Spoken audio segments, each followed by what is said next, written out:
Assalamualaikum warahmatullahi wabarakatuh. Waalaikumsalam warahmatullahi wabarakatuh. Anak-anak Ibu, gimana kabarnya semuanya?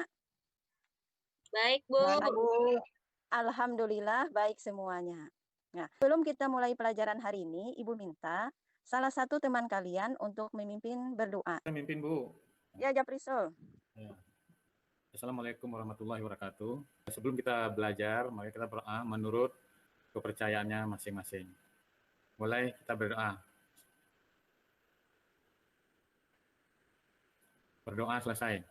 Assalamualaikum warahmatullahi wabarakatuh. Waalaikumsalam warahmatullahi wabarakatuh. Terima kasih ya Japrisol. Ya, Bu.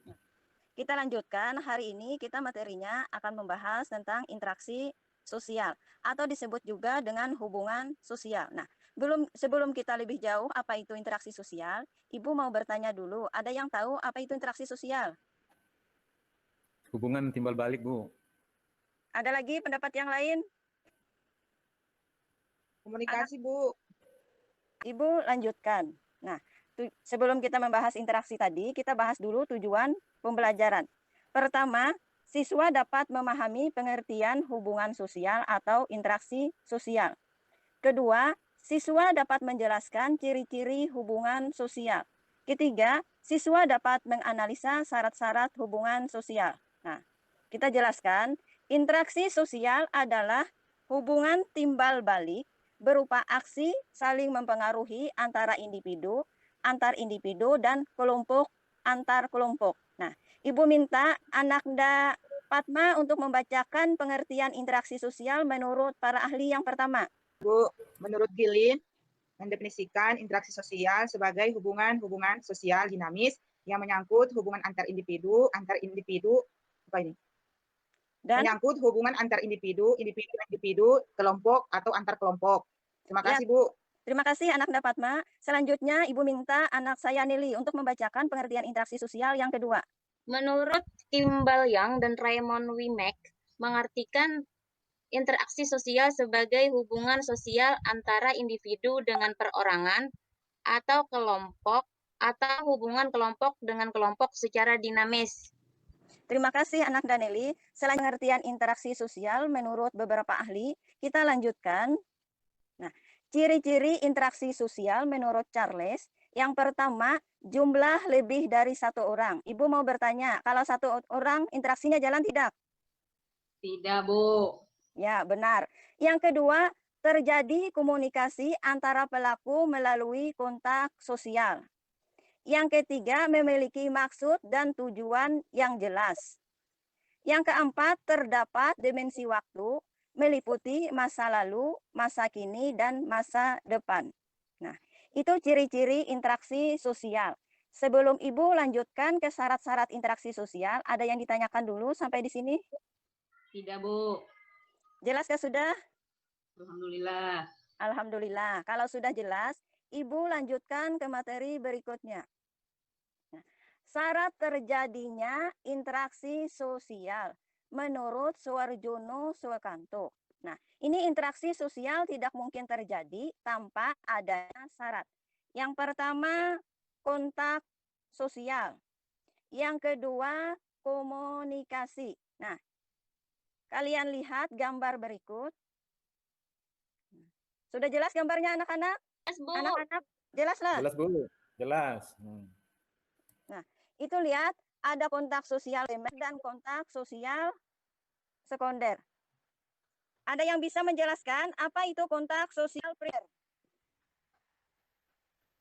Ya, Bu. Kontak sosial primer adalah kontak secara langsung, Ibu. Langsung berkomunikasi langsung, berinteraksi langsung, dan bertatap muka langsung. Yaitu dari saya, Ibu. Ya, terima kasih Anakda Japrisol. Selanjutnya kontak sosial sekunder. Ada yang bisa menjelaskan? Saya, Bu. Ya. Kalau menurut saya, Bu, yaitu bentuk interaksi dengan menggunakan alat komunikasi. Lihat ini di gambar menggunakan HP. Ya, terima kasih Anakda Fatma. Nah, sekarang kita melakukan kontak sosial apa yuk? Sekunder. Iya, sekunder. Ibu lanjutkan.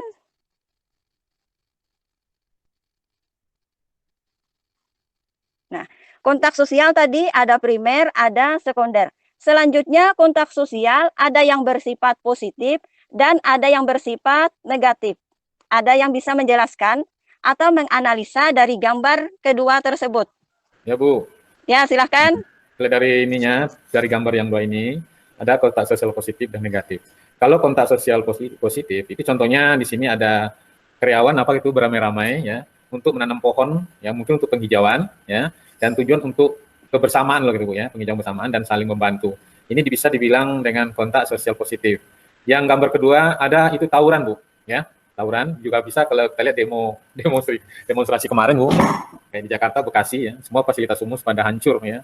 Ini dilihat satu kontak sosial yang negatif karena mereka tidak saling memahami apa yang mereka lakukan dan tujuan apa yang mereka lakukan. Mereka hanya lihat di media massa. Contoh. Ya, kita lanjutkan.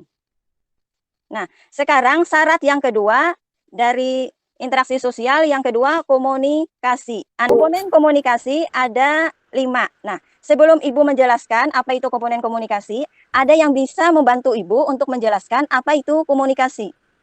Ya, Bu. Ya, coba bantu Ibu jelaskan apa itu Ya, komunikasi. Komunikasi itu adalah hubungan timbal balik antara satu orang dengan satu orang yang lain atau lebih, Bu. Komponen komunikasi tadi yang pertama pengirim atau disebut dengan komunikator. Yang kedua penerima atau komunikan. Yang ketiga pesan. Yang keempat umpan balik. Yang kelima media. Nah, lihat gambarnya. Itu ada gambar seorang bapak dan seorang perempuan. Nah, yang pertama kita bahas dulu komunikator, orang yang mengirim pesan. Yang kedua komunikan, orang yang menerima pesan. Nah, pesan ini apa yang disampaikan atau isinya. Isi dari pesan ini ada perasaan sedih. Misalnya sedih, saya sedang menangis karena handphone saya sedang rusak. Ini isi dari pesan. Jelas anak-anak? Bu. Kenapa? Jelas.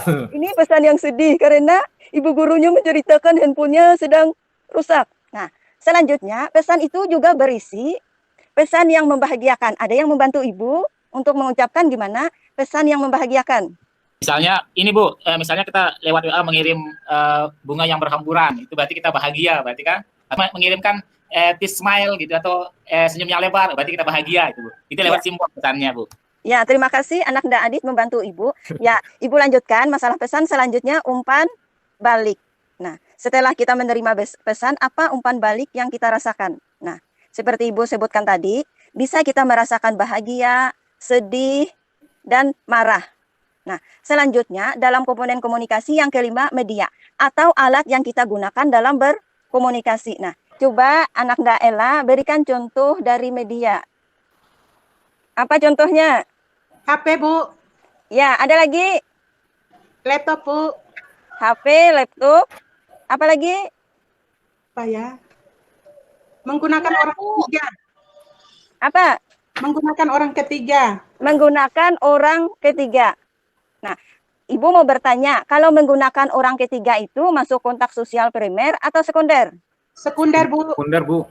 Nah, jawaban yang luar biasa. Sekarang ini materi Ibu sampai di situ. Ini tugasnya sudah Ibu share kemarin di lewat Google Meet. Kalian bisa menganalisa gambar yang mana termasuk kontak sosial positif dan yang mana kontak sosial negatif.